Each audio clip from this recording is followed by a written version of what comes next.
up, G-Show Land, and welcome to another episode of the G-Show Podcast. I am G1, and this is the Godzilla Block Party. And this is the end of the year review. There wasn't much. There was hardly anything that came out this year in relation to Godzilla. But what was, we will get into. Who the hell am I kidding? There was a shit ton of things that came out this year, especially King of the Monsters. That's pretty much what's going to dominate this podcast. But before we get into it, let me introduce you to my right hand on the G-Show when it comes to Godzilla.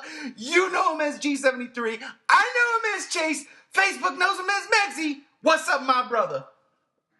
Nah, man. Another time, another great year to celebrate the coming of Godzilla and to wrap it all off with a great podcast. I'm excited. I hear that, man. I can't believe 2018 is at its end. I know. It just felt like just 3 weeks ago.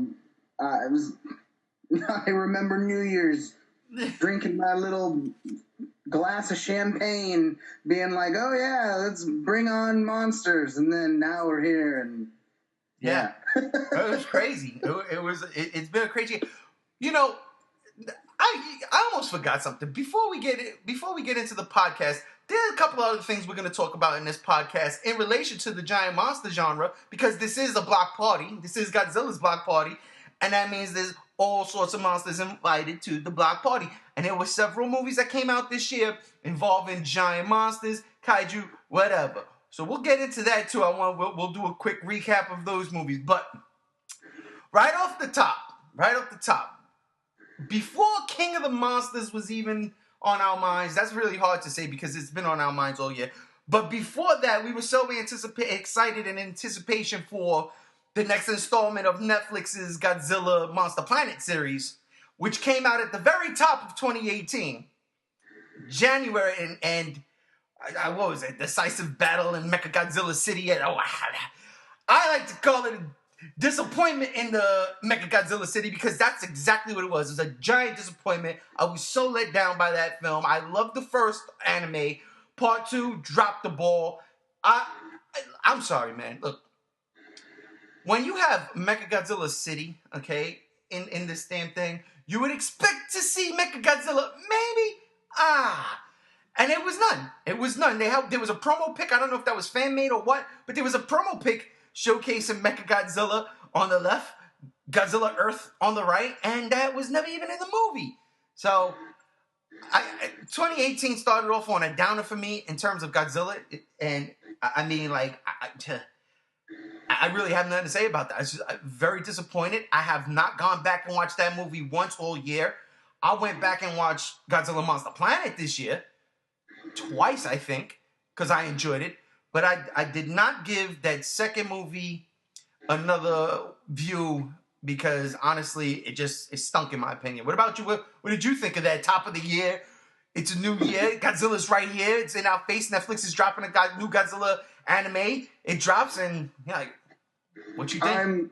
I'm pretty much the same boat. I watched the first one a few times. Monster Planet, Planet of the Monsters, whatever you want to call it. I watched that quite a bit because I fairly enjoyed that one. That one doesn't bother me.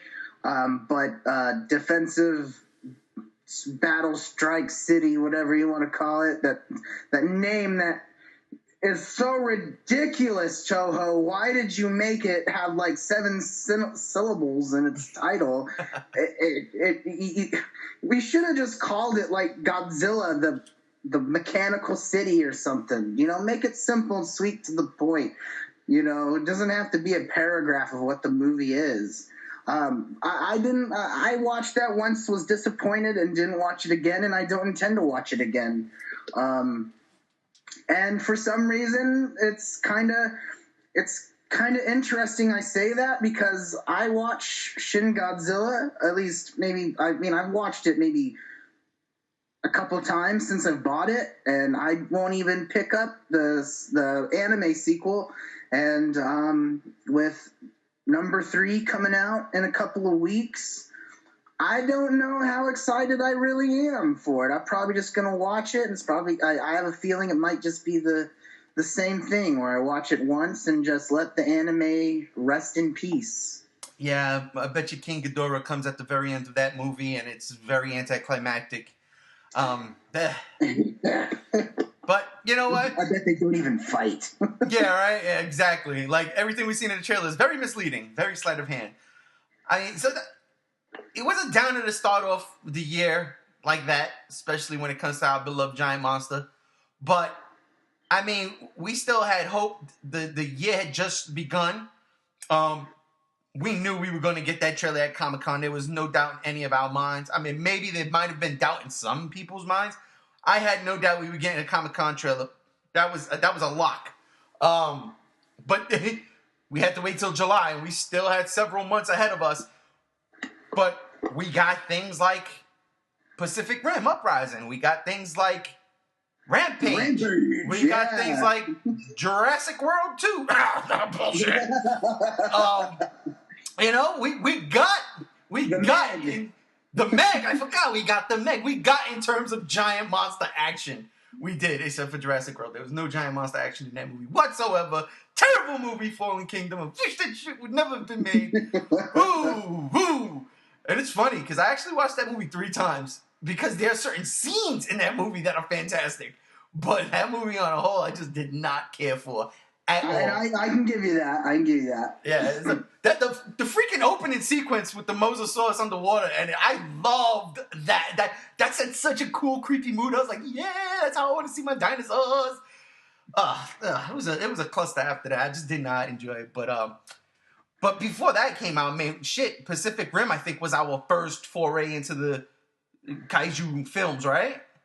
Yeah, that was the number one at the stop of giant monsters, and there was another movie where people were upset about. I mean, I personally didn't mind it. I mean, I enjoyed it.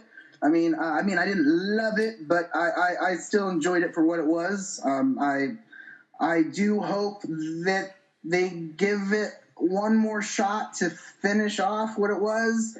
I mean, I just don't like it when movies are set for a trilogy, and because they do bad, they don't get to finish itself. I think that's not fair.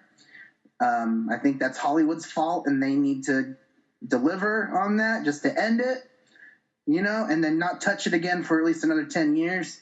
But yeah, that's where we were kind of at. I don't know how you've personally felt about it, but that was kind of where I was at. I mean, I agree with you with the trilogy thing, but I understand too from a business standpoint. Your movie, you put in X amount of money and it doesn't make that money back, there's trouble. This is one of the reasons why it took so long for that movie even to get off the ground. This is one of the reasons why Guillermo del Toro wasn't attached to it, because he's got bombastic ideas and it's going to be bigger and better. And I really do enjoy that first Pacific Rim movie. Oh, me too. Very dark in times because a lot of it's filmed at night, which is one of those things I think Pacific Rim Uprising did well. They gave us daylight sequences. I mean, I think there might have been one night fight. I'm not even sure when they attacked the base, but outside of that, everything, the visuals was crisp, beautiful. The kaiju, that alpha kaiju at the end, bro. I tell you, that was fantastic. Fantastic. I love that thing. And I dug the fight. I love that it was in Tokyo, even though it was Super Neo Tokyo, because that thing, was it me or did that city look like Mechagodzilla City? No, I'm just kidding. But it was Mechagodzilla City before Godzilla Earth came. Right? Yo, that Tokyo looked like it took up all of Japan. It was insane. I was like, all right, whatever. I had fun though. I had a blast. The movie itself, I did not like. And it wasn't until I watched it with my wife and she was like, and I go, what? What's wrong? She goes, I don't know.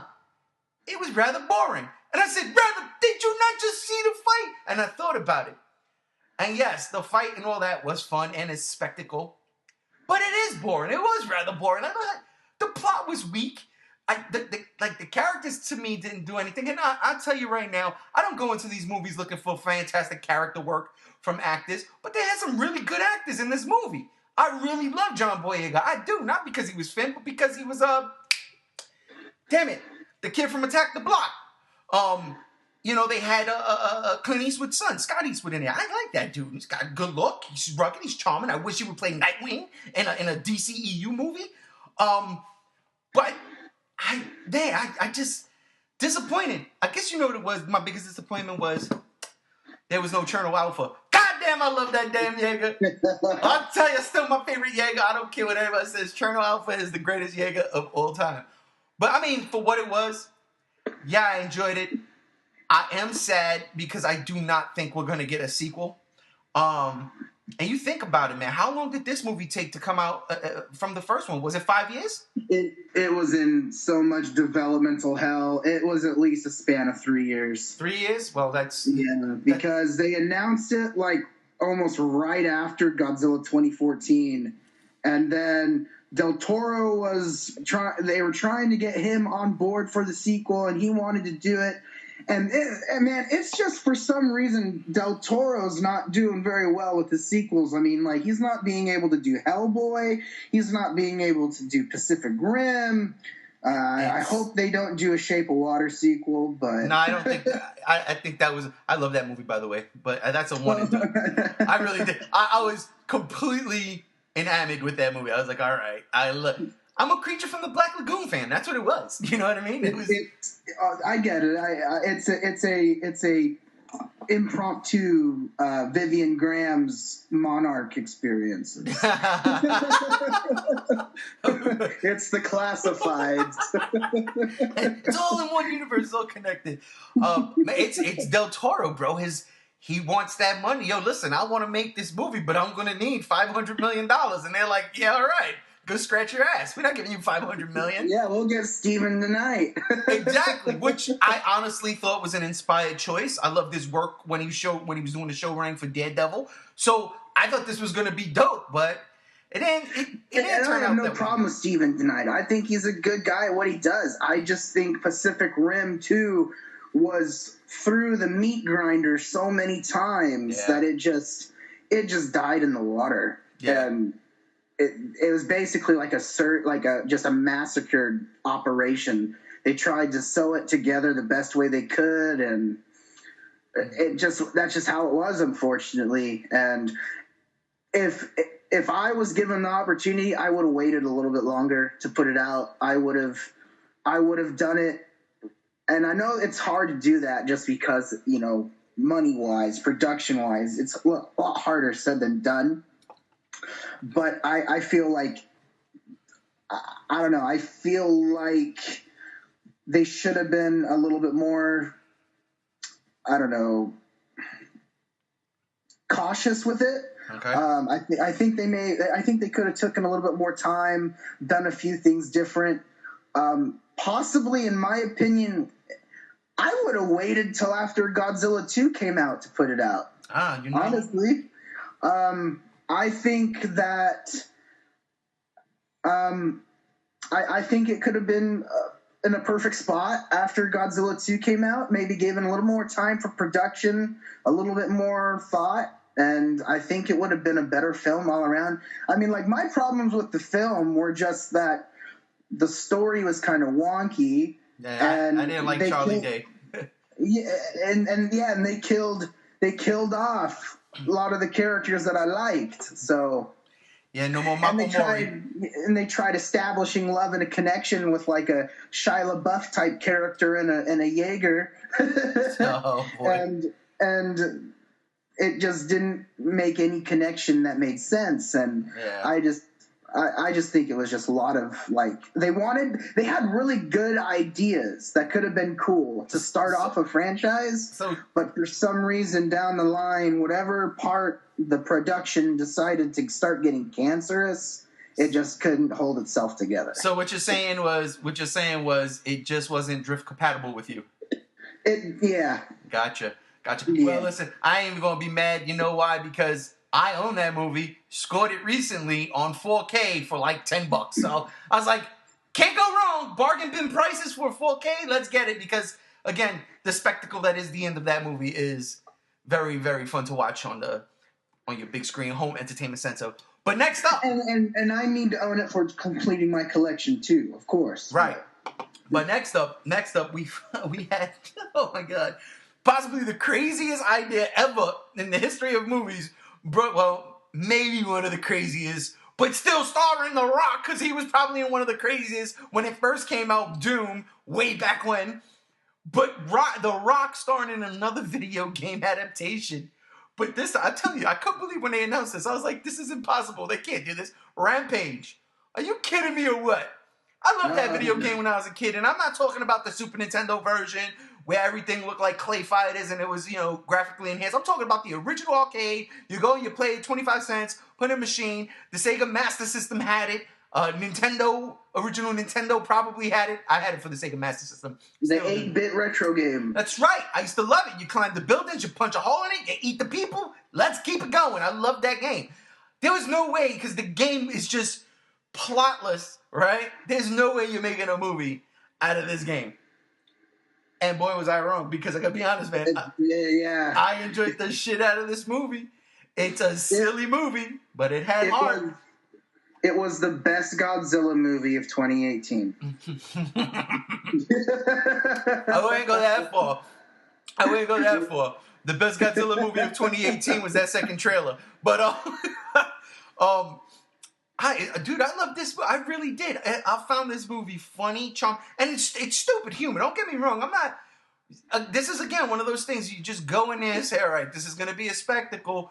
But damn it, I have fun with it. I loved all the characters. I dug The Rock. I loved George.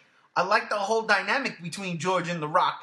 Him being the albino gorilla that knows sign language. Then their relationship, them just being goofballs and shit together. I love that. It was so much fun to watch that. And then just everything that comes about that movie. Again, it's silly. It makes zero sense. But it's based off of a video game that had no story. It's just you go around destroying buildings and eating people. Come on. And I love it, man. It worked it ticked all the boxes. I thought the special effects were great. I thought the fight scene in the city was great. Them climbing the building in Chicago was fantastic because again, call back to the games. I loved it, man. I loved it. The fact that the monsters were big but not gigantic and like kaiju size, but big enough. It just felt like the video game. That director and The Rock worked together before on San Andreas. I hated San Andreas. I thought that movie was dumb. I was really going into this movie like, I really hope I don't hate this movie. But it really had me going, man. I cheered at the end of that movie. I enjoyed a great time. And Jeffrey Dean Morgan. Him hamming it up in that movie, I love Jeffrey Dean Morgan hamming it up in that movie. That one's a keeper. That's a keeper. I was glad to see Negan. I made a joke about that, and some guy got so mad about it. He's like, "You made one of the most cheapest jokes ever," and I just banned him. I was like, "Dude, just shut up." You should have led with Thomas Obviously, Wayne. It hurts your feelings. You should have led with Thomas Wayne. Or I could have been like, it's John Winchester from Supernatural. I would have bought it. I've been all over that one. But no, Rampage definitely was one of my favorite movies of 2018. And I think I just put a list of movies out the other night. I think I was just couldn't sleep, and I just like, I'm gonna do this. I think Rampage was like my number 3. Rampage was fun. I love that movie. It was like you said, it didn't have a plot to it to where like it didn't have like a very complex or complicated plot. It was just monster fun. It was monster goodness, and that's what I kind of wanted, with Pacific Rim, and I got it with Rampage, so I was happy. It was a lot of fun. I'm excited that I love George. George, was lovable. Yeah. He was a great character, and all of those characters were perfect, Oh, yeah. The villains, it was kind of funny because it's like the villains, it's like you kind of like them but hate them at the same time. Like, I thought the villains were kind of weak, but they were pretty, naive to be evil enough. Right. And so I was glad that they were kind of like cannon fodder, which was perfect for a monster movie. That end battle with Rock and George, fighting Lizzie, I love that, man. That was fun. That was like here's like a little insight to Godzilla versus Kong. Yes. And not really, but you get what I mean. I was excited for it, and I enjoyed it. I had no complaints with Rampage, and I get kind of like it's very rare when I say that, because usually there's at least something about movies I dislike. But Rampage to me was I spent $24 on tickets for a movie I enjoyed and had a good time, and that's how I enjoyed. That's how I remember seeing it. That's how you do it, brother. I mean, that movie was just fun. I mean, a lot of people give The Rock shit for, the actor he is and how he's in practically everything. But you know what? The man delivers regardless. He's just that type of actor, and he's recognizable. He's, people, obviously he brings in an audience and money. And I think he was a perfect character, a perfect actor for the movie. I'll tell you what, between The Rock and John Cena as actors, I just saw Bumblebee yesterday. Oh my God, John Cena is terrible. Dude, I agree. I could not stand John Cena in Bumblebee. My God. But yes, I agree with what you're saying with The Rock. I mean, the dude is possibly the hardest working man in Hollywood. He's nonstop. Dude is nonstop. But like with Rampage, man, I left Rampage. I have it on Blu-ray, and I'm kind of upset in myself because I haven't watched it enough. I know. I'm the same way, brother. And it's fun. And it's fun because my mom, she comes with me and hangs out with me and sees these movies, and it's cool when she walks out of the theater and she's like, I relatively enjoyed that movie, and she's all excited about it and she wants to watch it. She's like, hey, I'm going to take your movie and watch it and stuff. Cause like she does that. She'll like take my Jurassic Park movies and watch them. She'll take Kong Skull Island and watch it. And that's cool having a parent that will like do that, Absolutely. And so it's cool. Rampage was fun. I had no complaints. Jeffrey Dean Morgan, I hope that when they make the sequel that he comes back for one last cowboy ride. Could you imagine they call it like Rampage World Tour, like the Super Nintendo games? Like, Like I'll be down. Yeah, that actually would be kind of dope. I just wonder like what they could do for a Rampage sequel. But I'm excited to figure out what they're going to do. I mean, obviously they can do something. They opened up that world pretty deep, so there's something that could be done. They did. I honestly think, I don't think we're going to get a sequel. I think that movie's a one and done. I give mad props to The Rock. Not for starring in a movie, but for helping get that movie off the ground. He put the money into it. He co-produced that movie. He was like, we're going to make this movie. And he made a fun film. He made a fun film. And see, but he's the one that said that he wants to do a sequel. Oh, well, listen, he's if he's down and they greenlight it, I'm with a sequel. I'm all for a sequel to that movie. I just think in regards, again, business, I hate using the business model because back in the day, that wasn't me. I was like, I just want to see a sequel. They can make it. I don't know why they can't. Yeah, let's wait and see how Jumanji 2 and the Jungle Cruise movie do. Well, I'll tell you right now, Jumanji 2 is going to be a success. That's gonna hit big off the bat. A lot of people went and loved Jumanji. See, I'm actually excited, Joe, for Jungle Cruise because that's one of my favorite rides at Disneyland. Gotcha. Yeah. No, I don't know nothing about that. I probably won't go. I probably won't go see that movie. He's just been teasing it on his Instagram with him and Emily Blunt. Yeah. That's all. Yeah, I'm probably not involved with that one. But like, Rampage was dope. Definitely gets the 4 thumbs up from these two guys right here. And then on to the next, which would be a Jurassic World Fallen Kingdom, and that's all we got time for that. Cause look at that. Moving along. No. I'll go first then. We didn't even talk about this before, right? We haven't really on topic here. We never talked about this, right?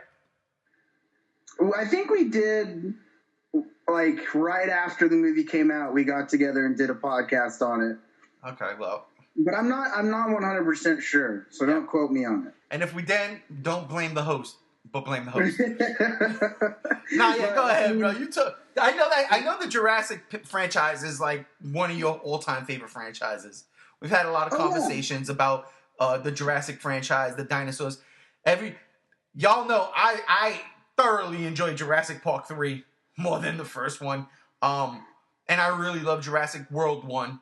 But like, you know, we've had these conversations. I know you really love this franchise. What did you think of Fallen War? What did you think of it, and where do you place it in regards of the films? You know, look, I mean, I know I cheerlead this movie quite a bit, and it's not like I think it's like an absolutely amazing film.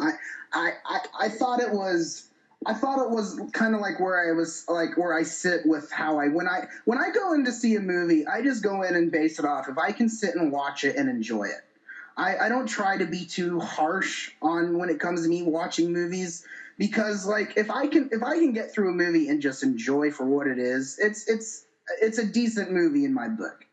Fallen King, you know, and growing up, it was, you know, my things growing up were Jurassic Park and Godzilla. So I have a more biased soft spot for Jurassic Park and just Jurassic in general. I like the film for what it was. I felt like may have been things that when I was following the movie, listening to what they were talking about, what they wanted to do, I was disappointed that they didn't do what they said they were going to.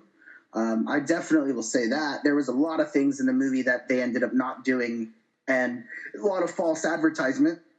But I still enjoyed the movie for what it was. I literally think Jurassic World 3 is going to be the most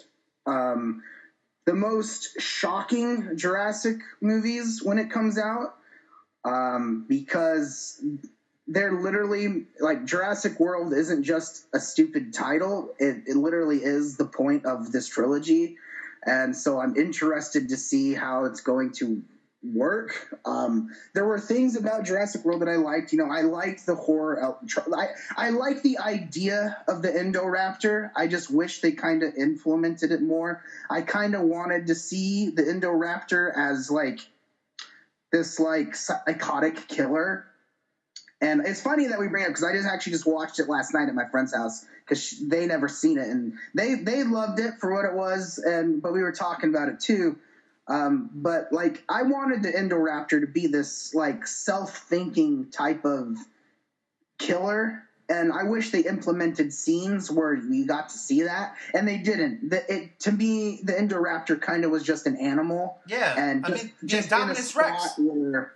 Indominus Rex was that killer, you know, from the first Jurassic World. Yeah. The Indominus Rex, that was a good one. I thought that was a perfect for a villain monster. Agreed. But the Indoraptor could have been done a lot better. I mean, I know that they're trying. I mean, they're trying to push it to make kids, into it. With it being, that's why there's dinosaurs and Chris Pratt teaming up and stuff like that. That stuff doesn't bother me. I mean, I can ignore that and get over it. But like, there was a lot of things like to the movie that I felt like they could have done differently. But for the core of it, I'll watch it and I'll enjoy it for the most part. But it definitely is not my favorite Jurassic Park. I probably will put it at the bottom of my list. I think my list is Jurassic Park 2, Jurassic Park 3, Jurassic World, and then Jurassic World 2. That's kind of how I put it. I will say this: I did love seeing the variety of the dinosaurs. I love seeing the Baryonyx. I love seeing the Carnotaurus. I love seeing all the different types of dinosaurs. I just wish they did more with them. And the Mosasaurus. I really wanted to see a scene where the Mosasaurus is killing people in the water. I wanted to see that. I wanted to see that throwback to Jaws, which they hint so many times in the trailer that they were going to have this scene where the Mosasaurus is killing all these people in the water, and they don't even do it till the end, and you don't even see it happen. And to me, that was the biggest letdown, because I wanted to see something like that. So I hope in Jurassic World 3 we kind of get like some sort of aquatic scene where we see the Mosasaurus doing something cool. Well, I mean, I opened up but like you said, that first scene, that's one of the greatest scenes. Yeah. That was a great scene. And I think in the franchise. Yeah. Yeah. Well, I mean, it was a big nod to the T-Rex scene in the first Jurassic Park. You know, yeah, and then but if you talk about the Mosasaurus part, that's like that was no, yeah, you're right. That was probably that's probably a staple of the history of the franchise. Yeah, that I'm telling you, that scene, when I saw that, I was like, oh, this is gonna be a ride, like this is gonna be insane, and then it just fell flat. It literally, like, it fell flat. I fell flat on my face one time in Arizona when I was 13 years old. There was a group of girls sitting over there. I had my boombox, kid from New York, in Arizona. This is easy peasy. I'm walking over there thinking I'm freaking cool as shit. Do not see the rock in front of me. Hit the rock on my shin, fall flat on my face. Girls laugh. I laid down. I stayed down. I didn't get back up. That's what Jurassic World was for me. Jurassic World 2. Fallen Kingdom, just like me. Fallen Kingdom. It lived up to its name. I thought I was a king in my own right. I fell. I stayed down. Fallen Kingdom. That's how I sum up Jurassic World 2. True story. Very embarrassing. And I totally understand people's and like, again, I'm not a person that's going to be upset if people dislike something. Right. You ain't one of those fans. And I understand why people didn't like Fallen Kingdom. I understand why people didn't like Jurassic World. But I think there's some things, just like in Godzilla, people will complain about things where there's certain things that become too much, that they're just complaining just to complain. But in certain cases, like Fallen Kingdom, I definitely understand why people didn't like it. It's not a film for everybody. Right. You know. I agree. I mean, personally, again, I've seen this movie. I watched Jurassic World, I think, 3 times, which is kind of crazy because I really don't like that movie. And I was trying to find something that was redeemed. Like I said, the Mosasaurus scene in the beginning, that's an iconic Jurassic staple. That is a great scene. The Tyrannosaurus coming right after that whole sequence, that whole intro was great. I love that they were going to, get a piece of the Indominus Rex. I love the thought process behind that. Like InGen or whatever the new company is called, like it's still going. I did not. Yeah, InGen. Yeah, I did not like the little girl being a clone. I really didn't, and I get it, but I didn't like it. I hated the whole thing. That movie could have just been on the island and set up the next one to be the second half of that movie. I would have been better off, because then we're going through different themes in each movie, right? Kind of like, and it's kind of like history repeating itself in a way. When you think about it, Jurassic World 2, they're trying to rescue the dinosaurs. The Lost World, Jurassic Park 2, they're trying to rescue the dinosaurs. You know what I mean? Like, but, oh man, the volcano, like, I was invested. I too, like you, I love seeing all these different types of dinosaurs. My beef with that, though, is you see them for 2 seconds. And that was it. And I was like, exactly. That's disappointing. I think my favorite shot of the whole movie is the one that pisses everybody off, and that's the Brachiosaurus getting engulfed by the lava. I love that scene. I love it. I know a lot of people get hurt by that. I don't want to say butthurt. It's not a butthurt thing. But I know a lot of people get the feels for that scene. It's a beautiful throwback to when the Brachiosaurus is going to eat the leaves in the tree. When Dr. Alan Grant sees the dinosaurs for the first time. One of the greatest moments in Jurassic Park franchise history.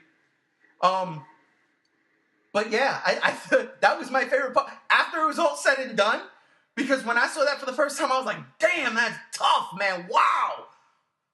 But then nothing that came after that scene blew me away. And it bothered me. It bothered me to no end, because that could have been the end of the movie. That would have punched a hole in your chest if that was the end of the movie. You're walking out like, oh man. That would have been a lot of kids crying and not liking dinosaur movies after that. Yeah, like, the way it ended, I was mad. But I will say, to go with what you were talking about with the third one. Now, I'm pretty sure there's a third one in the works. I'm not sure it's going to happen, but I'm pretty sure they have something, right? Oh no, Jurassic World 3 is 100% a go. It is. They're writing it. Colin Trevorrow's already teasing what they're doing for it and stuff. Okay, so my biggest beef with this is at the end of this is why I didn't like the way they did this movie. You could have saved the third one to be that second half. You could have introduced the clone girl in the third movie. You didn't have to do it here, shortchange it. But the third movie could have been auctioning of the dinosaurs and things of that nature. Because now, here's the thing, you put yourself in a fucking hole. And I like what you said, the Jurassic World franchise, there's a meaning behind the word world. Because now, they're out, they're loose. If the third one ain't rated R, and dinosaurs are eating people left, if this shit ain't dinosaurs attack the old school Topps cards from the 80s, the 70s and 80s, I don't want nothing to do with it. Because that's where we're at right now. That's where we're at. The dinosaurs are loose. It's not a Tyrannosaurus Rex and its cub running around San Diego. No, the dinosaurs are loose. People need to be eating. This movie needs to be rated R. This is the way you save the franchise. So say it, G1. Save the franchise. Kill everyone. You say it needs to save the franchise, but it made just as much amount of money as it did for the first one. Well, now I'm just goofing around and stuff again. Oh, I know. It's just funny. I really am trying to figure out where do they go from here. But see, and that's one of the things is like Colin Trevorrow. He was talking about it the other day, and he said I'm gonna make. I don't know exactly how to word this, but he said that it's not going to be a movie about like raptors pillaging like a neighborhood and stuff like that. But he said, now that the dinosaurs are out and free, we're going to have to deal with the repercussions of these animals living. Right. How do you coexist? Because here's the thing. Unlike, let's say, a mountain lion or a bear. Well, bears sometimes come into people's yards. But if you catch a bear out in the wild, right? A bear catches you out in their territory, the bear might defend it, right? But if a bear comes out, totally. But if a bear comes down and starts tearing through your trash, you're like, all right, get out of here, bear. The bear might run away. Oh, shit, I'm out of here, mate. See you later, Yogi. You can't do that with a T-Rex. T-Rex is like, motherfucker, I am the king of the dinosaurs. It's an innate tyrant king. I'm going to walk around where I want, when I want, and eat people or dogs or something, right? The Mosasaurus. That thing is swimming around in the thing. You see the guy surfing. By the way, they ripped that off of a great Godzilla image from a while back. The one where Godzilla's in the wave. So I forgot who. Yeah, I love that That's image. A great Godzilla image. 2000 and the tsunami coming through. Yes, such a good image. They totally ripped it from that picture. I don't care what nobody says. Facts. But anyway, you got the Mosasaurus. He's swimming around. Dead people surfing. He might go to Hawaii. He might eat a bunch of people. You know what I'm saying? Tourists trying to do the hula dance. And he's growing. They're saying that the Mosasaurus isn't done growing. So see, things like that that's why I'm pushing for one of those. You have to give me something dark now. You have to give me something dark. And these guys that I follow on they're called Jurassic Outpost, and they're big in the Jurassic Park community. They get all the scoops. They do interviews with Trevorrow because they're friends with him, and they were honestly wording their complaints to him, and he said from a business standpoint, I have to do it a certain way, but he said I can promise you in the third movie, a lot of the complaints that are addressed, I'm going to do my best to, I guess, fulfill those complaints. Right. So here's how I see it and how I want to see it. I want to see it coexisting. I put a tweet out after I read that saying, like, I want to see hunters in a forest poaching a bear or something like that, and a raptor or a dinosaur or something kills them all. I want to see something like that. I think that'd be kind of cool. I agree. But I think with the Jurassic World 3, with them establishing that there is another island that Lockwood bought, I think we know how this movie's going to go. It's going to be like Chris Pratt trying to wrangle up the dinosaurs, and shit happens, and they're trying to put them back on this island. I think you know, I wonder if it's going to be something like an extermination thing. Like, these dinosaurs are causing problems. We need to go out and kill the dinosaurs to retake, you know, almost like, and see, but I see, like, what if that almost becomes almost like a Planet of the Apes thing? Of course it does. And that's the only way how I can see it progressing. So I'm curious to how it goes, but I mean, yeah, I'm always excited for these movies, and it's funny because a guy the other day he was talking about, he's like, isn't it funny how we always get so excited for these movies and then we get disappointed at the end? And it's like, I mean, I wasn't necessarily disappointed in the Jurassic World 2, but I'm interested in see how the trilogy ends. I'll tell you what, this is the way you fix this whole thing. This is how you fix it. InGen does exactly what they want to do: clone dinosaurs for militaristic purposes, and then give us Dino Riders, the movie. Jurassic World 3, Dino Riders. That's show my age there. That movie, do you know that movie's in development right now? Yeah, I know.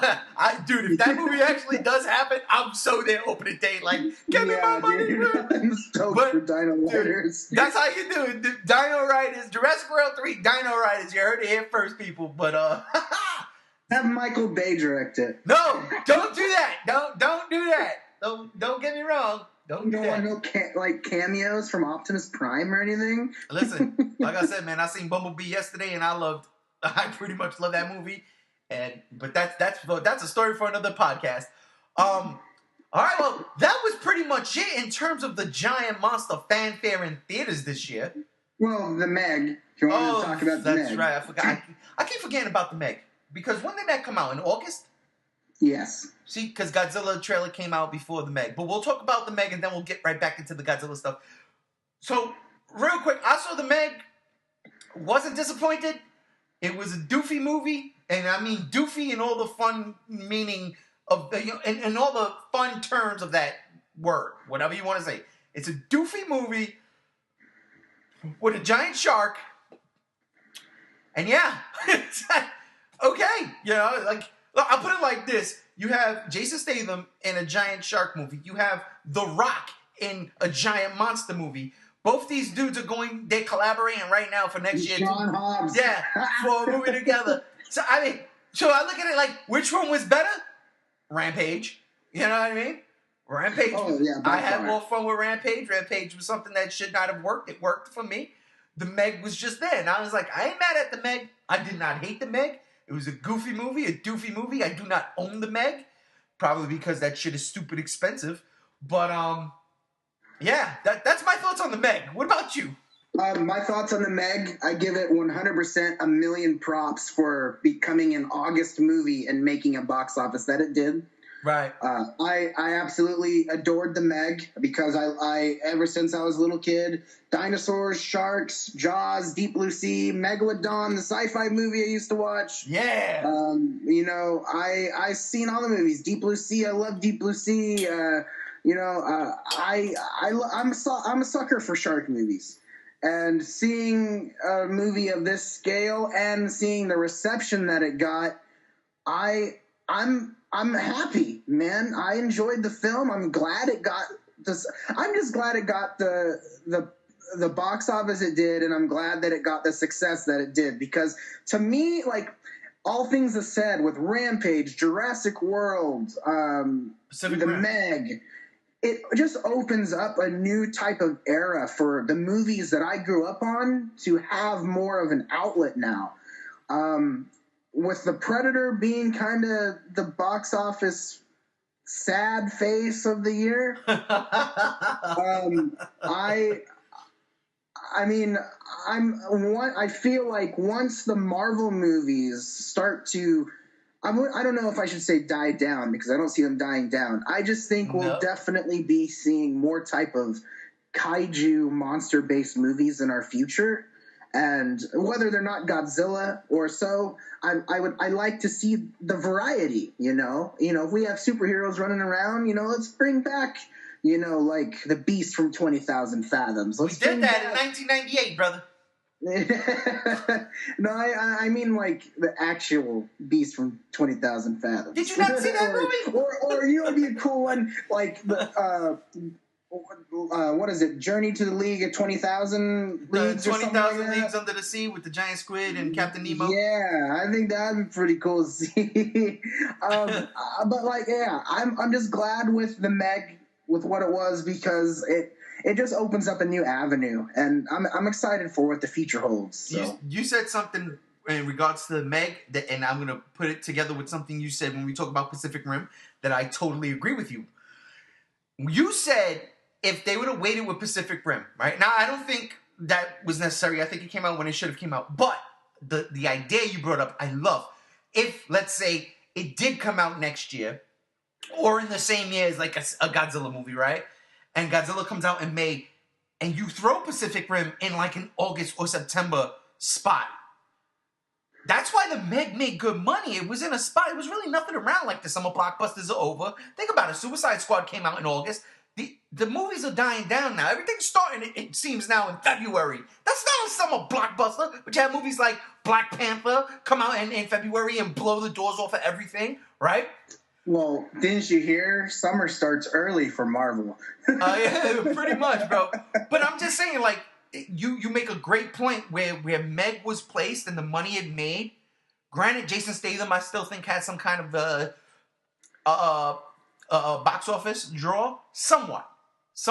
But again, you put him in a movie with a giant shark, and it makes good money. It's not the financial success of the year, obviously, but it did what it needed to do, made its money. People kind of dug it. It's definitely going down as a cult classic, you know? If they would have put Pacific Rim in that area, Pacific Rim makes more money. And given time, could have been a better outcome as far as a better quality film. But yeah, I just wanted to throw that in there because I like that you said where it was, where the Meg dropped, and going back to your earlier And I totally agree. I agree with you. I think the placement of Pacific Rim, and I feel like with the placement change too, it could have helped them out a little bit more too, just production wise. They could have took a little bit more time on it too. So, but I agree. And then, you know, just like off key, another thing to mention too is It Chapter 2 coming out. I think it's in August or September of 2019. I think it's September. I'm not too sure. It could be August, but that was like when it came out in September. That was like one of the highest grossing films of like it made a box office record or something like that. Yeah, it was the highest grossing horror film. Yeah, or rated and R I film. just just stuff like that. It's just cool because usually when movies come out in August, it's mostly like kids movies, the kind of like the chunk change movies that come out and stuff. And I mean, I just think it's great. I think it's great though, having these variety of movies, not just in the predictable months, because usually, like, you think the big name tickets are the big ticket movies are usually in April, March. I mean, May, June, and July. Those are usually the big ticket movies, and I kind of like that, having them now, like sometimes in February, sometimes in March, sometimes in August. I like having that variety now. Like, we could have good movies. I agree. Now, speaking of good movies. Fingers crossed. I don't think we're not going to get a good movie here, but fingers crossed. Let's talk about it. Let's get into it. It's time for the Godzilla Block Party. Dude, we got 2 trailers this year. Start with the first one. Comic-Con. We were all on. You were up early, which was crazy, but you were up. We were rocking. We were rolling. We were waiting. That trailer dropped. And the internet exploded. Well, within our fandom. The internet exploded. It exploded. There was a lot of highs. There was a lot of lows. I was riding high, but kind of in the middle. I was like, that was a great trailer. I enjoyed it. But damn it, I wish I would have got just a little bit more. Then the second trailer drops.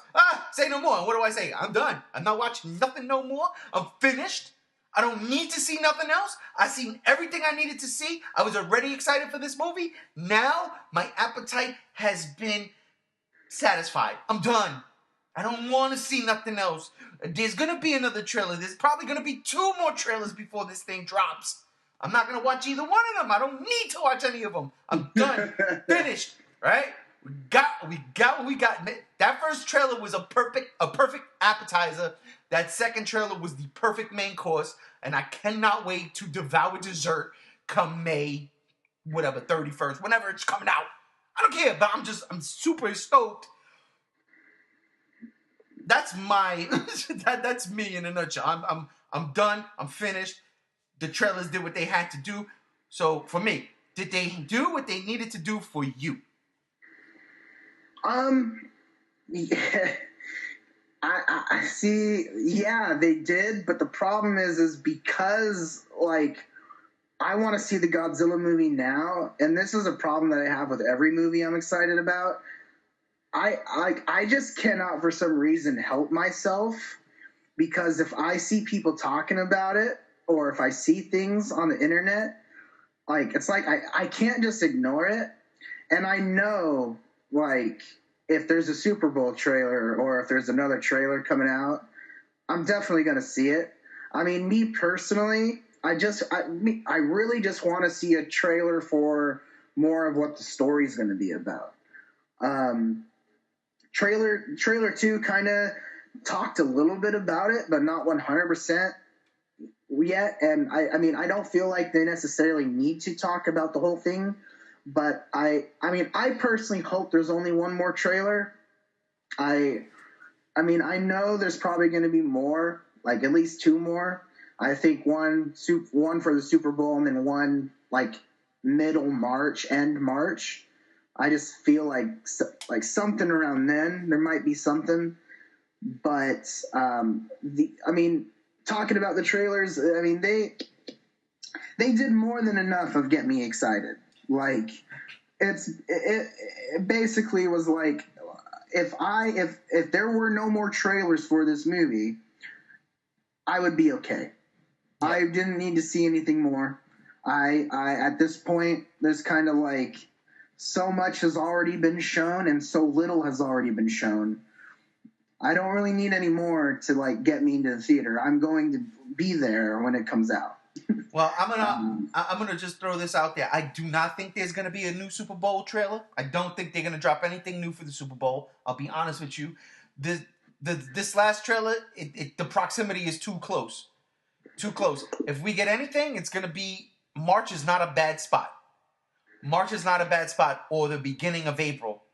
The final trailer because the movie comes out the end of May, so you figure the beginning of April is a perfect time to drop a final trailer, and then you get bombarded with the TV spots. I don't think we're gonna get a Super Bowl spot. If you get anything for the Super Bowl, it's not gonna be more than 30 seconds, if that. But I don't think they got. And I'm gonna tell you something too. The last couple of years, the Super Bowls, the trailers, they've been lackluster. People are moving away from that because of things like Comic-Con. You could go there and you can put on a show for less money than what it costs to put an ad during the Super Bowl. So you see, to save money, right? To put it more for the marketing and promotion, instead of spending whatever millions of dollars per second it is for a Super Bowl trailer, we could dump that into more marketing, more TV spots, more strategizing, more billboards, more posters, things of that nature, more viral marketing. I'll tell you, that Godzilla science thing, that's a plus this year. Like, that's one of my favorite things to come out of this year.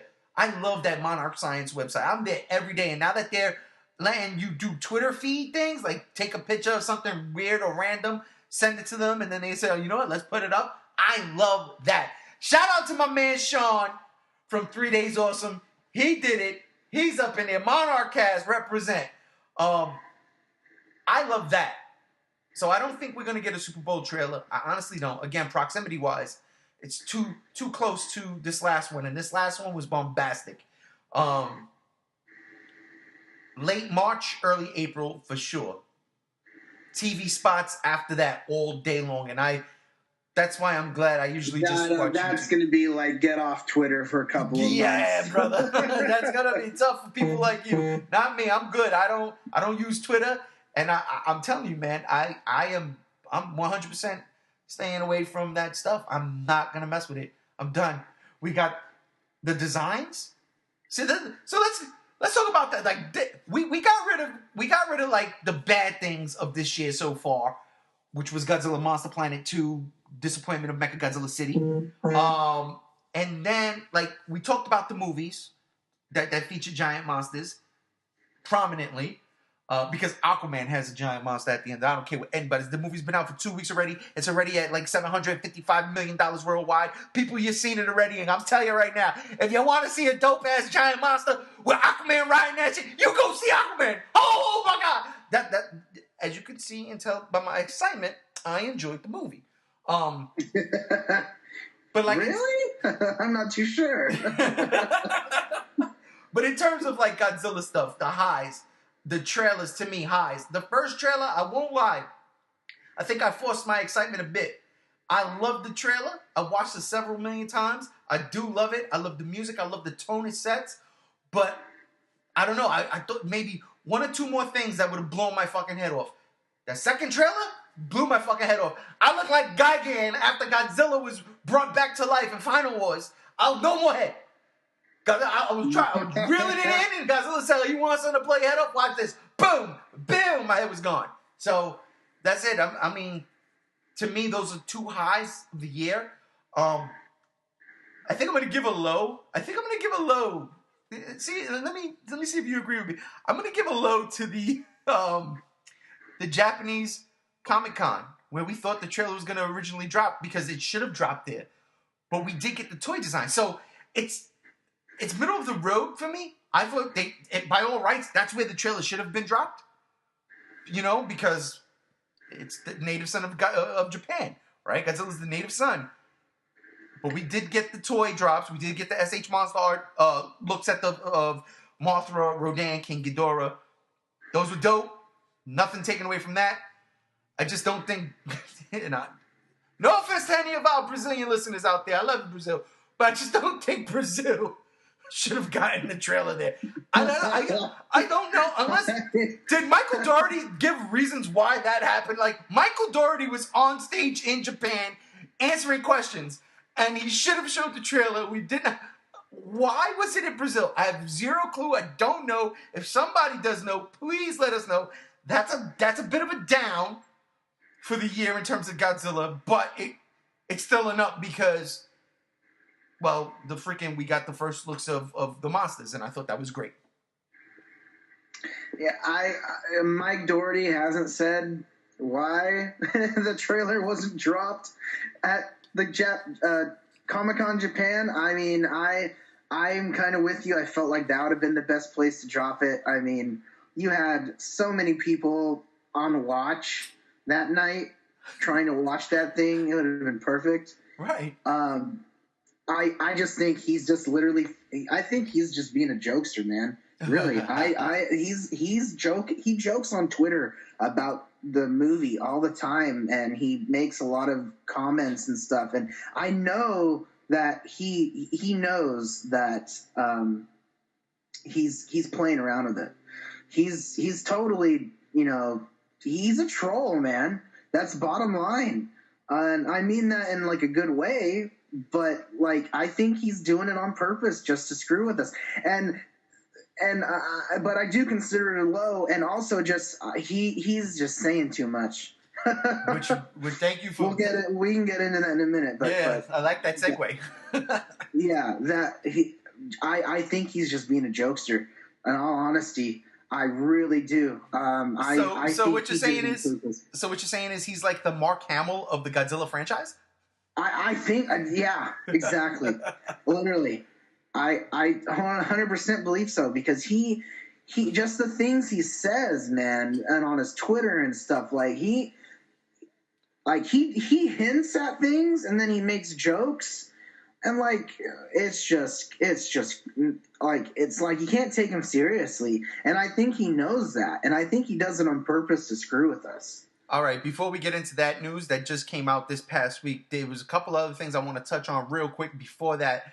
And yes, ladies and gentlemen, this podcast is going over because it is our end of year review and we're just having a good time. So please just hang out with us. Trust us. Here comes the Godzilla stuff. So the toy reveal was dope. Gets an up. it gets it down because we should have got the trailer there too. I don't know, vice versa. Or it also gets it down because the toys are expensive as hell. True, definitely a downer on that one. But something else that came out recently, thanks to you, buddy. Adam Wingard's Godzilla vs. Kong, the first actual official image. Like, they were rapping in Hawaii. There was a place card. Godzilla, Kong, same fucking thing. Kong is choking Godzilla out with his arm back, ready to punch him in the face. Kong's got a full-grown millennial beard. I'm like, what's going on with this right now? He has the Kratos beard. Oh, he's great. Yeah, see, God of War confirmed. God of War confirmed. God of War confirmed. Dude, that was a great image. I mean, yes, it's a small little image from the card, and we had to blow it up, but it's there. That's an official image. That's an up. And it was not intended to be leaked, I gather. You really, in all honesty, somebody from the crew just like threw it on their Instagram or something. I think they thought people weren't going to notice. Oh yeah, right. And I also want to just say one thing real quick about it before you can finish what you're going on. That is not a promo art. I mean, that is not a concept art, guys. That is actual legitimate promotional art. That's not concept. And I'm getting nuts because people are like, oh, it's concept art. That is not what concept art looks like. That is promotional art. That is going to be a poster when Godzilla vs. Kong comes out. And I want people to know that because I'm getting tired of people mixing up the two. I agree. I don't think they would put concept art for something that's rapping with the crew. Yeah. They got the concept art is the stuff you don't show until after the movie's released. In a book. Called Art of Destruction. Thinking the same thing. In a book. Oh, it's so true. I agree. I never not once thought that was anything other than promotional image. That was official promotional images. And yeah, if it wasn't supposed to be leaked, whoops, somebody might be fired. Yeah, whoops indeed. But I loved it. I loved that image. I'm telling you, man, that was a highlight of 2018. That's up there. It's on the plus side. That beard on Kong, though, holy shit, bro. I was like, wait a minute, because I went right to my Kong Skull Island Blu-ray. I was like, oh, look at this thing. I was looking at it, what the? Oh, yeah, I know, Sam. I've been watching Kong Skull Island and Godzilla 2014 back-to-back. I'm telling you, man, it was so good. I was like, yep, this is awesome. I'm extremely happy. But yeah, so there was that. And that was definitely a highlight of 2018 in our fandom. I loved it. I'm sure you loved it. Oh, of course. And what's funny is in that picture, I thought it was all of them on a boat. And I looked, and there's a building that Kong is smashing with his elbow behind him. Yeah. It's totally. And I thought it was a boat. I thought they were in a boat on the water. And I'm like, that was weird. Why is Kong fighting Godzilla in the water? That's like basically trying to fight Satan in hell. You know? And then I realized, wait a minute, that's not a boat. That's them in a city. And I am stoked. My hype train is very hyped for the coming events, but it's almost like I don't like it because it's also at this level of Godzilla 2 hasn't even come out yet, and now I'm getting Godzilla vs. Kong stuff, and I'm really not looking forward to if they post something about Godzilla vs. Kong and it spoils part of Godzilla 2. Well, let me tell you something. If it wasn't supposed to be leaked, and now that it is leaked, I'm pretty sure that the executives over there are putting a freaking lockdown on that shit. Because you're absolutely 100% right. Godzilla King of the Monsters has not come out yet. We just started getting the dope-ass promotional shit for that. You cannot undermine that movie with an image of Godzilla versus Kong. Which, in all honesty, when I saw it, as much as I do love that image, I thought that right away. I was like, this is terrible. This movie didn't even come out yet, and we're looking at Godzilla fighting Kong. This is crazy. But I do agree with you, and I think that that's going to be locked down tight now up until the movie releases. Because make no mistake, there's no doubt in my mind Kong doesn't show up in that movie. In some form or fashion, we see King Kong. Whether it is a cave painting or video footage or just some stock footage, which would be dope if you think about it. Classic throwback to Godzilla movies. Some stock footage of Kong Skull Island. This is what we recorded while we were on Skull Island back in the day. You know, I'm down for that. I'm down for that. Definitely. But all right. So that we got that out of the way. Let's talk about what Michael Dougherty was over there throwing out in the magazine. And I appreciate you. I just want everybody to understand this real quick. My brother right here did everything he could to keep this information away from me because he understands, he knows that I'm done. I'm not into the spoilers and none of that shit. I don't want to know. And he's my right hand when it comes to Godzilla on the G Show page. This dude does it all for me. So I appreciate that, bro. You trying to keep me away from it. And all hours in our several group chats that we got going on, you're like, dude, just don't go to this one. Just don't go to this one. And thank you, and justifiably so. I love it. But we're going to get into a touchy subject here. I don't think that's a spoiler. I did not, and I was spoiled by it. I didn't read it. I didn't actively look for it. I did not go against your word and look in the thread you were talking about it with other people with. I stayed off of that. It was brought up by a group I'm running in, and I'm running through my Facebook feed, and there it is, just plainly out there. Nothing like read at your own risk or something like that. That's why I never posted on the G Show page. I block a couple of other pages because I know that this is something that's going to be talked about. But unfortunately, I ran right into it, and after I ran into it, I got to be honest, bro. And in case anybody thinks this is a spoiler, let me just say right off the top, spoiler alert, even though I don't think it. I don't think Dougherty throwing out the Oxygen Destroyer's name is a spoiler. I don't. Again, I appreciate what you did for me and what you tried to do, but I don't think it is, and I want to know your take, and why do you think it's a spoiler? So the reason why I think it's a spoiler is because he said it is in the movie along with other weapons they are creating. Okay. And I say it's a spoiler because the only assumption that we had, I mean, I guess it's one of those things where, again, it comes down to a matter of opinion. Of course. But I think why I say it's a spoiler is because the only assumption that we got of the Oxygen Destroyer being in the movie was the image months ago that Mike Dougherty posted on his Twitter. And he doesn't say anything. He just posts the image of the prop of the Oxygen Destroyer. That's it. Not once did he mention talking about it being in the film. Not once did we see it in the trailer. We didn't have any insight to it being in the movie at all. And so that's where I consider it a spoiler, because for those of you that know what the Oxygen Destroyer is... And if you don't, what are you doing on this podcast? If you don't, what are you doing on this podcast? Yeah. Yeah. So now you know where I'm going to. The Oxygen Destroyer and its significance now being thrown into the movie now opens up the can of worms we were talking about a while ago about a certain monster called Destroya. I still don't buy it.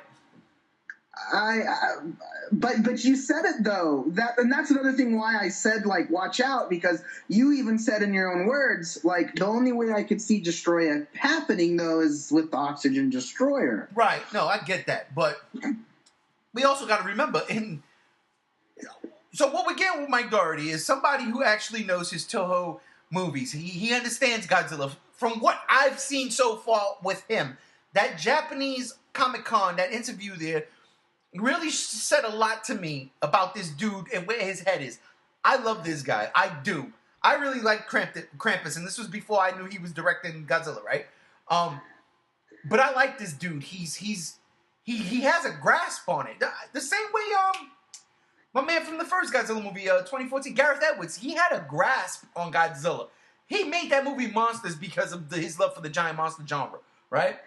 Yeah.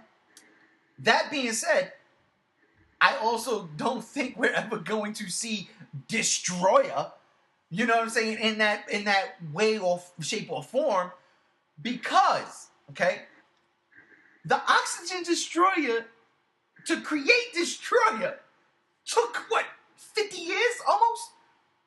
40 years? Think about it. It was 54 when it happened.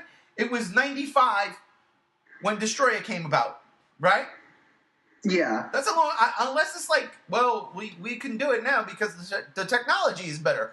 We have a better grasp on science. And this is not the movie. This is them in a boardroom meeting talking about the movie. We have a better grasp on science, so we can technically say that this thing does happen, and in a span of a year, it creates this mutated version of these Precambrian life forms. No, not gonna happen. That's not. No, that's retarded. I'm sorry. It just is. I do not think we're gonna see Destroyer. There will be more nods to classic Toho kaiju than before we see Destroyer. I in my gut 100% sure we will not see Destroyer. And don't get me wrong, those crab legs that's coming up out of the ground in that oil field, yeah. And I want to talk about that when we go get into it too. Well, that's it's all connecting, right? So I don't think Doherty saying oxygen destroyer in the movie is a spoiler because it's coming from the source. You know what I mean? And see, and then I said that to you the other day, and you're like, I don't want to know. No, Don't I tell me. know. Right. Exactly, because at the time I didn't know what you were talking about, right? Like, dude, sometimes your excitement goes to another level. Something like the oxygen destroyer, I'm like, all right, yeah, that's cool. I can see that. But like, let's say, because from what I got, I was like, he confirmed a couple of the monsters, right? That's what I got. In my defense, how did you want me to word it? Like Mike Doherty said something about a certain something. Yeah. I don't know if it's a spoiler for you or not.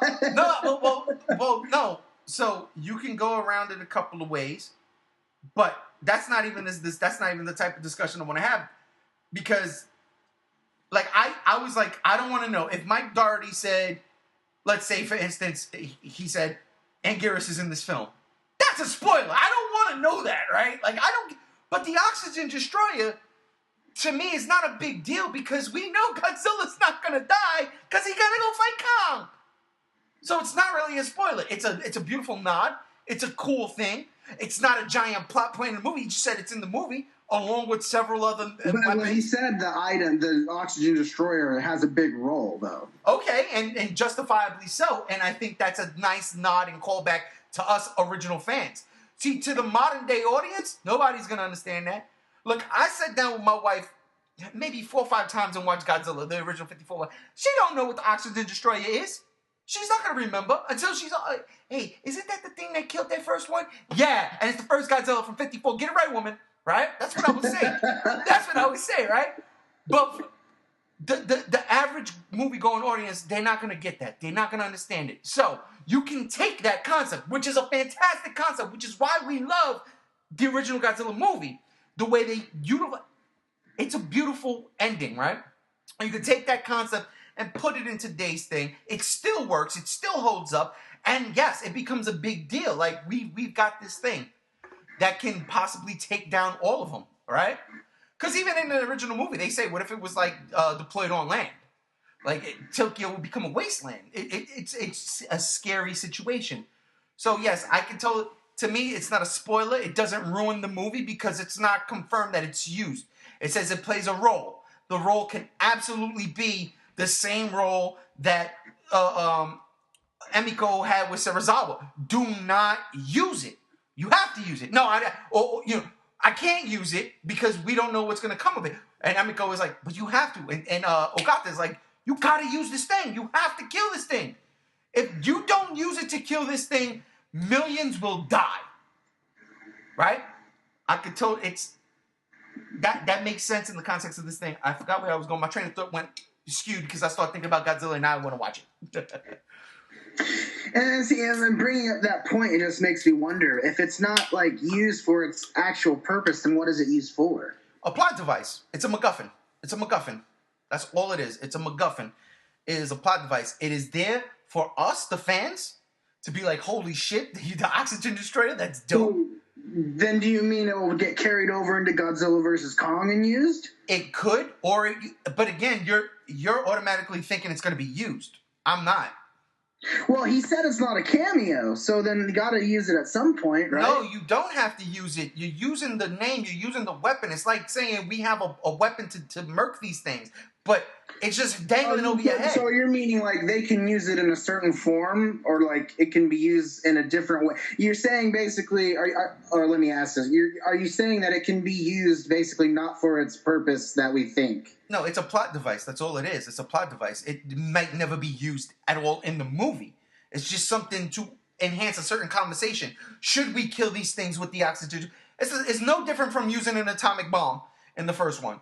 Okay, I see you. So it could be like a theme. Right. It's just because he said it's a plot. What was his words exactly? I didn't read the article. I saw it and I was like, all right, that's what Chase was hiding from me. I appreciated that. But you read it. So what did he say about the oxygen? He didn't say we're going to use it. He just said it's in the movie and it plays a role.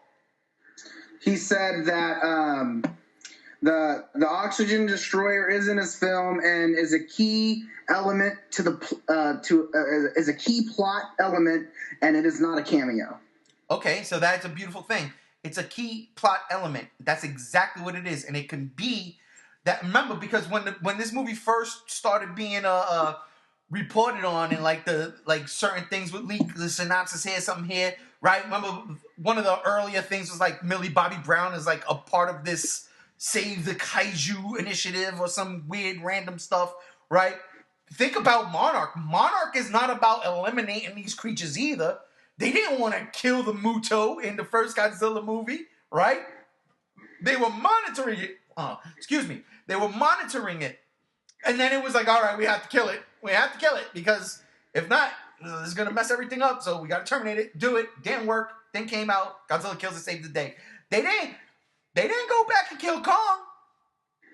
They did not go back and kill Kong. That's the thing, though. I kind of like now that you bring it up, like you know how like it always confuses me because yeah, Monarch is an agency that doesn't want to kill these monsters, but Bill Randa and Kong Skull Island, he was on board with Packard killing Kong.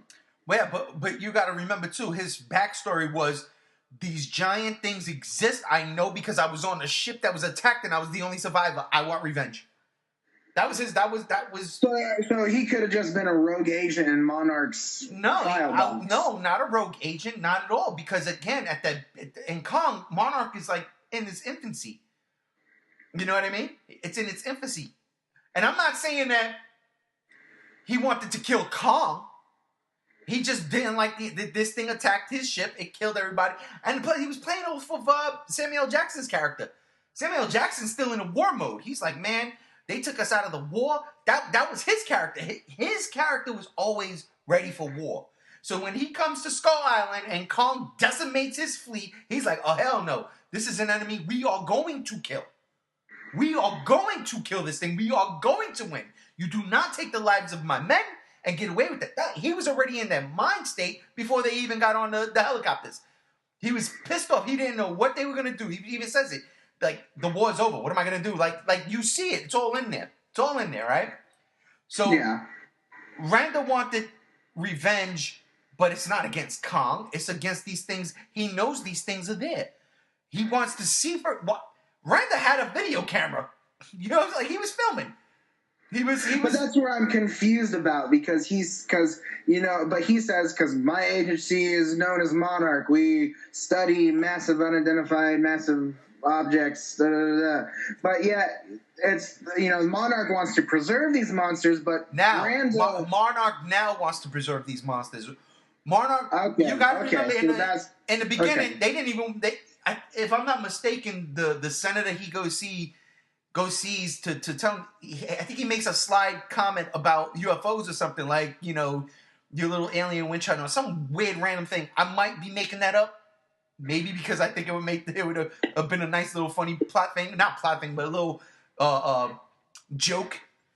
But it's Monarch in Kong Skull Island is not the agency it is in Godzilla 2014. It's a big difference. And you got to remember, in Godzilla 2014, they were still trying to kill Godzilla in 1954. Now it's like, well, yeah, that's true. You know what I'm saying? And it's like, now we can't. So you got to remember another thing. One of the plot synopsises is there's some rogue agency or some bad guys. And remember, we were like, maybe it's Tom Hiddleston's character come back in the form of Homeboy from Game of Thrones. And he's like, nah, I hate these things. Maybe that organization is the one that has the oxygen destroyer. And maybe they are using it kind of like, what was the organization's name in Godzilla vs. Biollante? Bio something? You know what I'm saying? When they were like, we have... Biogen. We have the detonators to those bombs that didn't blow up in Mount Bahara. We'll release Godzilla. It's like maybe they're holding something for ransom. You know what I mean? Yeah. So that's how I look at it. It's a plot device that may or may not be used. I think it ain't going to be used, to be honest with you. And in that regards, I don't think it's a spoiler that Michael Dougherty said it. Now, if Michael Dougherty said, yeah, Anguirus is in this movie, and yeah, you know what? Destroyer is in the movie. That is a fucking spoiler. That's a spoiler. You know what I mean? So, but I get your point again. I thank you for trying to keep me out of that conversation.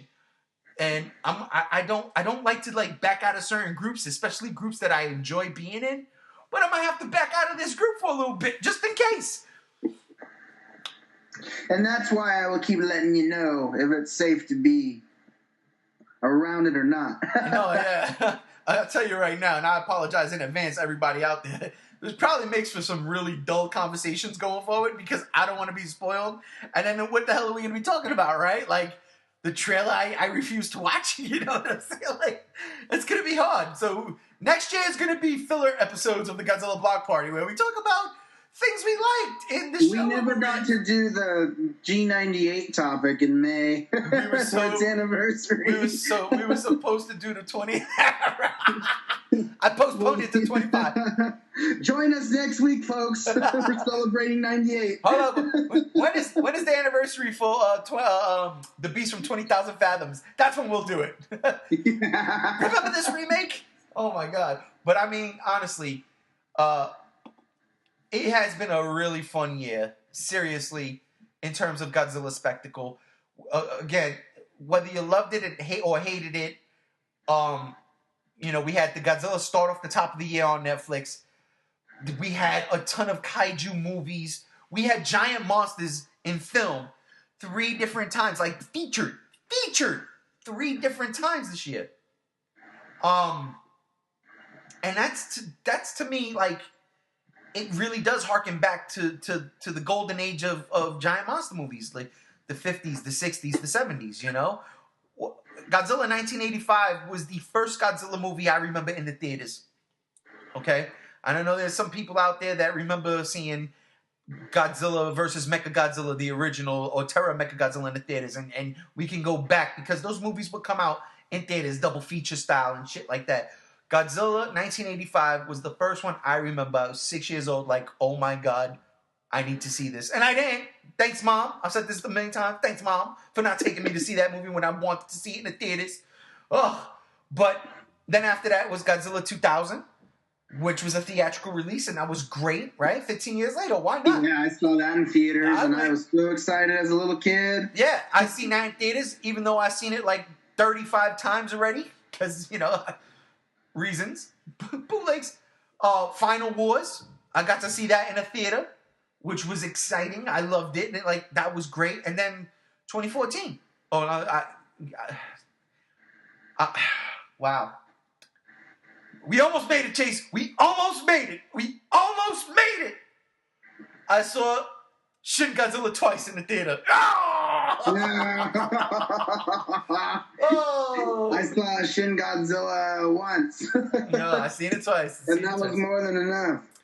As much as I love to hate on that movie, I'm not. You know why? Because it's still Godzilla. I love Godzilla. I love it. I know. That movie sucks. It's stupid. I swear to God, it's so dumb. I don't understand this fucking love it gets. All right, slap myself. I stopped. But, dude, all I'm saying is, if 2018 left us in this position, in this place, in this, you know, just awesome, what we're going to get, right? Like, we seen the toys. We seen 2 trailers. We had Pacific Rim, we had Rampage, we had Jurassic World, right? Shit, there was a movie called I Kill Giants that didn't get a theatrical release that I saw that I enjoyed the shit out of. And yes, they were imaginary, but they were still giant monsters in the technically monsters. They were still in it, right? You get something like Aquaman and it's Aquaman riding a giant. That shit was straight out of the Rift of Pacific Rim. I don't care what nobody says. Aquaman was in the Rift and came out with a Category 30 kaiju. That thing was a monster. Things like that get me so excited for next year, especially when you think about it. There's not going to be, to my knowledge, any other giant monster movie other than King of the Monsters. And justifiably so, because Godzilla is the king of the monsters, and we are going to get it. And god damn it, it's going to be one of the greatest things this Godzilla fan's heart and eyes and brain and just whole body is going to see. I cannot wait for it. I'm going to freak out, dude. You have no idea how much I'm going to freak out. I think I'm going to be there right there with you. Seriously, man. Seriously. Freaking out, going insane, having a blast. Yeah. Dead serious, man. So, listen, that's going to wrap up this episode of the Godzilla Block Party. We went a little bit longer than I wanted to. We will be back. Trust me. If not next week, the week after, we're coming back and we're going to do a whole podcast on speculation. My favorite topic. I know G73's got a bunch of speculations, threads that he wants to talk about. I can't wait to get into that with him. That will be definitely at the top of the new year. Well, this one is probably going to be at the top of the new year. But anyhow, you know what I'm talking about. Listen, brother, I'm glad you hung out with me on this podcast. It was always have fun. And it's nice going back down memory lane of 2018, see how all of our monster movies unfolded. Seriously, and it was a crazy year. A year full of giant monsters, expensive toy prices, and Godzilla King of Monster trailers. I'm done. Ladies and gentlemen, I hope y'all had a very Merry Christmas. I hope y'all have a very Happy New Year. In behalf of everybody at the G Show, I am G1. We're out of here. Peace.